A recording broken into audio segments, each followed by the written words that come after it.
As with this video going live, there are exactly 2 weeks remaining before the curtain raiser of the 14th edition of the UEFA Women's Euros. And as national squads continue to be announced and preparations in the host nation of Switzerland continue to be rolled out for the biggest national tournament in European women's football, a lot of stories are waiting to unfold on the pitch come July 2nd, 2025. And whilst we all tensely wait for the football to do the talking, a lot of chatter has already taken place in the days, weeks, months, and in some cases, years that have led up to this tournament, and we will take a look at some of them today. Welcome to Misma Passion, and in today's video, we will be looking at some of the stories to look out for at the 2025 Women's Euros.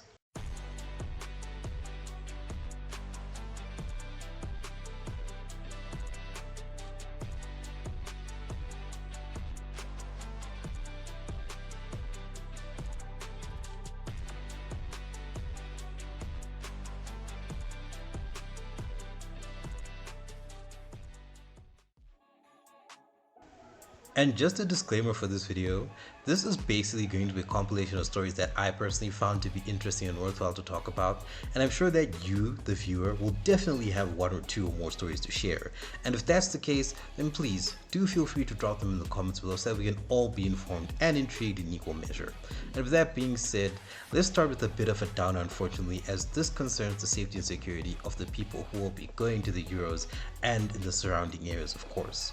Now, this first story is primarily centered around safety, especially for fans and players alike, which is why I felt it pertinent to put at the top of the video, especially again if you're going to the Euros in person. This is concerning some of the varying riots and protests that have been going on for at least the last 2 to 3 months, ranging from women's rights to human rights. But that's not to say there haven't been any riots that have been going on for the past year, if not longer, depending on where you live in Switzerland. Now, going to the most recent riots, we start off with what happened just this past Friday, where a protest was held against the opening of a new asylum center in Geneva, which will be one of the host cities for the Euros. This asylum center will of course be used to hold asylum seekers in a detention of sorts as they seek refuge from wherever it is they'll be coming from. Obviously, this is a massively ethical conundrum, as you can understand both sides' arguments for and against the asylum center if either you're a protester or you're someone who's for the asylum center. But ultimately, I think what matters most is that the refugees who come in are treated with respect and dignity and hopefully are given the opportunity to put their lives back on track regardless of where it is across the world that they're coming from. The other protests that have gone on include women's rights with regards to financial equality and sexual harassment. A national demonstration reportedly took place this past Saturday across 25 different cities and municipalities, including, of course, some of the host cities. Numerous trade unions came together to hold these demonstrations, which also included protesting for free, universal, and high-quality childcare. And with the Women's Euros coming up, don't be surprised to see these demonstrations being represented in one way or another at the tournament. And in all fairness, more power to this movement because what's being fought for is definitely something worthwhile and is pretty much running parallel with the entire meaning and emblematic themes of the Women's Euros of equity and equality in the women's game as much as in the men's game. And this is pretty much parallel, these protests that is. And hopefully it leads to something worthwhile where all parties who are invested in this are satisfied with the outcome. Now, another major protest that was held was oddly surrounding Eurovision. For those of you who don't know what Eurovision is, it's basically like America's Got Talent or Idols or The Voice, but it's more of a continental competition where all members of the European Union or slash European countries, from what I've been told, they all participate to see who is the best singer pretty much, and it's pretty much something that unites the whole of Europe for one night to critique and cheer on one another depending on who you're from. And in the past, we've had many great acts that have gone on to become mainstream, like Mainskin, for example. But let me not tail off too much from the story here, because surrounding Eurovision, of course,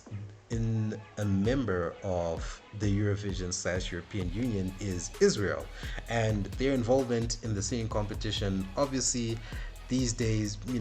you can't mention Israel without mentioning Palestine. And of course, it was the latter who was at the head of these protests, as it was a pro-Palestine movement that was protesting against Israel's participation in the contest with banners and signs reading "No music for murder" and "Singing while Gaza burns." And this took place whilst the Eurovision competitions were happening, oddly enough, in Switzerland. Though there were no reports, thankfully, of any deaths from what I could find personally, there were many reports and even media footage, which I'm not going to show, of violence occurring during these protests. And comparatively speaking, what transpired in this latest protest pales in comparison to the ones that took place even further back in May between the Palestine and Israel fight that's still going on. So there definitely is a lot of safety and security concerns going to the women's Euros, and I think the scariest thing about all this is that this is just the tip of the iceberg, if I'm being honest, when it comes to protests and other things akin to safety concerns. And this segment is already running long enough as it is, but at the end of the day, the main takeaway from this entire thing is, if you're going to the Euros, please be vigilant, and I'm sure that there will definitely be some stringent security measures in place to ensure maximum safety for everyone who will be at the Euros and beyond. But for your own safety and your own sake, please just be vigilant and be secure. Make sure that you know where you're going and you're always moving in crowds, and don't go alone wherever you go, just for your own peace of mind and safety. Cutting the intensity and seriousness of the previous segment, we have a light-hearted story to follow up with that is tinged with a bit of scandal in between, depending on where you're interpreting this from. Now, Group A participants at the Euros, Finland manager Uti Saarinen, I hope I pronounced that correctly, mistakenly called up a long-time and retired veteran of the game, 51-year-old Stina Ruskanen, again I hope I pronounced that correctly, to the national team set up for their recent Nations League game against Serbia, which Finland drew 1-1 with the Serbs. This would have been a first call-up to the national team in 29 years, and this delightful mishap happened due to a surname mistake with Djurgården defender Nane Ruskanen, no relation to Stina of course, being the player affected by the mishap. All things considered though, everyone took this incident in good jest, but personally, I think this could be the beginning of an epic comeback story for the 51-year-old. We should definitely get an honorary call-up at the very least to just help to just let the thing slide just a little bit more. Maybe she'll get game time, maybe not, but in this age of social media, something as lighthearted and good-natured like this would definitely go a long way to build up goodwill and camaraderie. And speaking of retired, buckle up because this next story is about to get really, really messy. And we begin with former England number 1 Mary Earps abruptly announcing her retirement from the national team just a few weeks ago.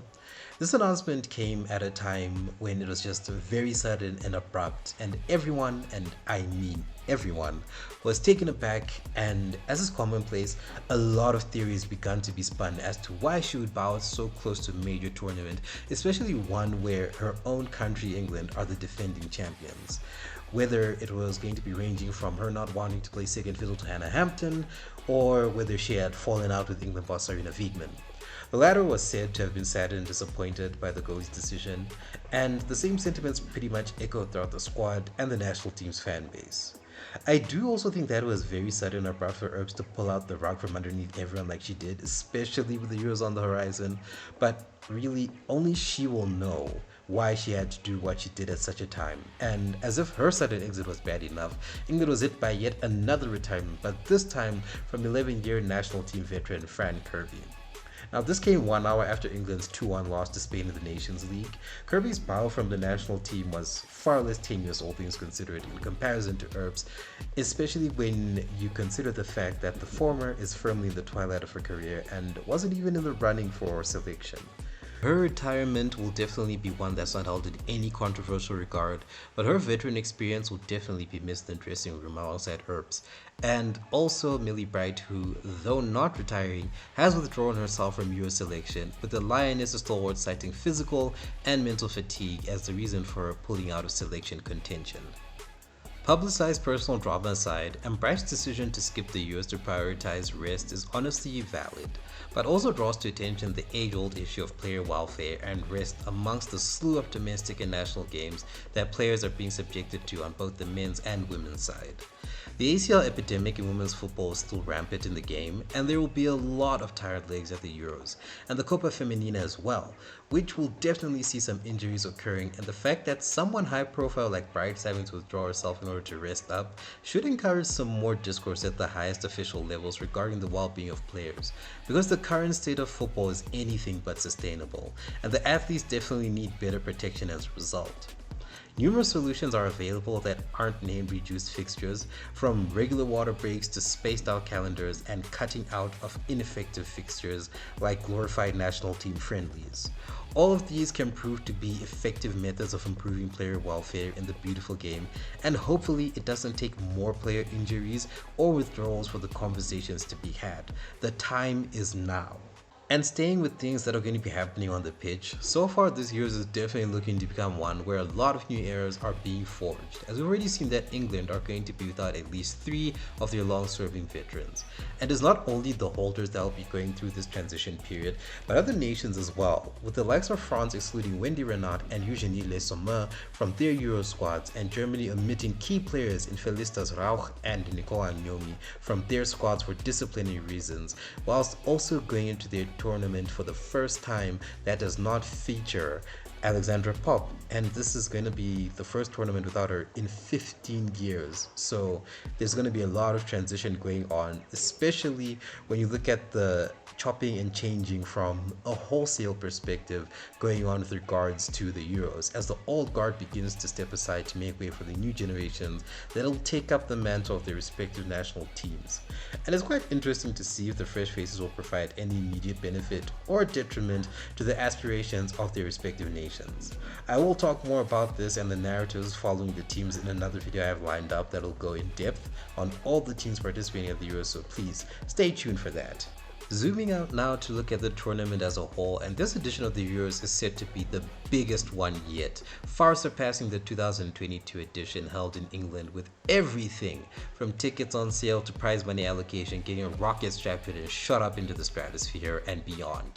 This is very awesome to bear witness to, and is a strong indicator of just how much more interest has been taken in women's football over the last couple of years from organizers and fans alike, with UEFA increasing the prize money by an impressive 156%, going up from 16 million to 41 million euros between the last tournament and this one, meaning that national teams, associations, players, coaches and staff are guaranteed to make bank from this tournament's prize pot. And that's before even talking about the influx of sponsors who will be adding to the tournament as well. And speaking of bank, ticket sales are also expected to go through the roof, with UEFA aiming to sell out all of the available 677,000 tickets for this year's tournament, hence breaking the previous record of nearly 575,000 tickets from the previous tournament, which is again a strong indicator of women's football's growing interest. All of this, of course, will massively benefit the host cities of Basel, Bern, Geneva, Zurich, St. Gallen, Lucerne, Sion, and Thun, and of course the surrounding areas where all of these matches at the Euros will be hosted, as the influx of supporters both near and far will boost the local economies and surroundings to no end, and depending on the tournament's overall success, should also see a significant boost in the support and interest in women's football locally, which should definitely help to pave the way for more investment and development for the game in Switzerland, from grassroots all the way up to the big leagues. And to think, all this positive stuff is coming to Switzerland not too long after the shenanigans a while back with reduced funding for the Euros that thankfully got overturned. Otherwise, we surely would have been having a different and much more maleficent type of conversation that would not be painting the best pictures of the Euros, or Switzerland for that regard. Last but definitely not least, how could I possibly finish this video without at the very least mentioning Madly? Dear sweet little Madly, the mascot for the Euros, and isn't she just adorable? Personally, I'm more of a cat person than a dog person, but I'll be honest, Madly's warmed up to my heart a little bit, so she definitely gets a pass from me. And the St. Bernard's pup is emblematic of all the things that football is all about. Friendliness, togetherness, love, joy and a peaceful vibe that we all can come together under the umbrella of the beautiful game, thanks to Madly here. She will of course be present throughout the tournament in mascot form and animated form. Personally, I hope people don't get creeped out too much by the mascot form, but that's neither here nor there. And she will hopefully be there to help make as many memories off the pitch as there will be on it. And at least from my end, those are the stories to look out for the Women's Euros. What stories did you find interesting, and which ones do you think stood out the most for you? And before we forget, which ones do you have to share that I didn't mention in particular? Drop them in the comment section below. Like, share, and subscribe if you enjoyed the video, and I will see you in the next one.